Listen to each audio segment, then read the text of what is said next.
રાજકોટ શહેરની અંદર ભારતીય જનતા પાર્ટી સ્થાનિક સ્વરાજની ચૂંટણી પૂર્ણ થયા પછી પેલું પાપનું કામ રાતોરાત જેમ ધાડપાડુ લોકો કે લૂંટારૂ લોકો આવે, કોઈને ખબર ન હોય, કોઈની સાથે ચર્ચા નહીં, અડધી રાતે રાજકોટ શહેરના અલગ અલગ જગ્યાએ 13 જેટલા મંદિરો ઉપર ડિમોલેશનનું કામ કરવામાં આવેલું છે।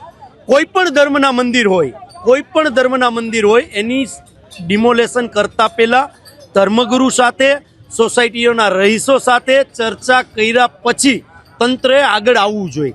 અહીંયા તો કોઈ પણ સાથે ચર્ચા નહીં, માત્ર ને માત્ર ધાડપાડુ લોકો આવે એ રીતે 13 મંદિરોના ડિમોલેશન કરવામાં આવ્યું છે। સ્થાનિક સ્વરાજની ચૂંટણી પૂર્ણ થયા બાદ તરત જ ભારતીય જનતા પાર્ટીના તંત્ર દ્વારા પહેલું કામ હિન્દુઓના મંદિરોને દૂર કરવાનું થઈ રહ્યું છે।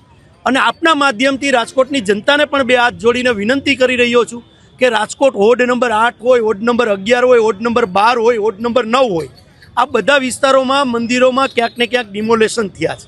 હમણાં જ આપણે બધાએ અલગ અલગ પાર્ટીના જનપ્રતિનિધિઓને ચૂંટીને મોકલા, તો બંધારણે આપણને જે વાત આપી છે, લોકશાહીએ જે આપણને વાત આપી છે કે આપણા જે લોકપ્રતિનિધિઓ કોર્પોરેટરો ચૂંટાઈને ગયા હોય, ધારાસભ્ય હોય કે સંસદ સભ્ય હોય, જ્યારે અડધી રાતે આપણા મંદિરો તૂટ્યા ત્યારે આ લોકો ક્યાં ભૂગર્ભમાં ઉતરી ગયા હતા। લોકોએ પણ બે હાથ જોડીને વિનંતી કરું છું, કોઈ પણ પાર્ટીના હોય, આ પ્રશ્ન તમારે જાગૃત નાગરિક તરીકે લોકપ્રતિનિધિઓને, કોર્પોરેટર, ધારાસભ્ય, સંસદ સભ્યને પૂછવો જોઈએ। કારણ કે હમણાં જ ચૂંટણી ગઈ ત્યારે અલગ મોઢાની વાત અને ચૂંટણી પૂર્ણ થયા પછી અલગ મોઢાની વાત। વિકાસના નામે ચૂંટણી પૂર્ણ થયા પછી પહેલું કામ 13 મંદિરોનું ડિમોલેશન। તમે વિચાર તો કરો, ક્યાં જઈને રાજકોટની જનતાના જે ક્યાંક ને ક્યાંક આસ્થા જોડાયેલી છે એની સાથે ચેડા કરવાનું કામ આ તંત્ર દ્વારા થઈ રહ્યું છે। અમે આને વખોડીએ છીએ, અમે પણ આ આસ્થામાં જોડાયેલા છીએ। આજે રાજકોટની અંદર બીજા મંદિરો ઉપર આવી તરાપ આ લૂંટારૂ લોકો ન પાડે અને લોકો જાગૃત થાય એના માટે અમે આ કામ કર્યું છે।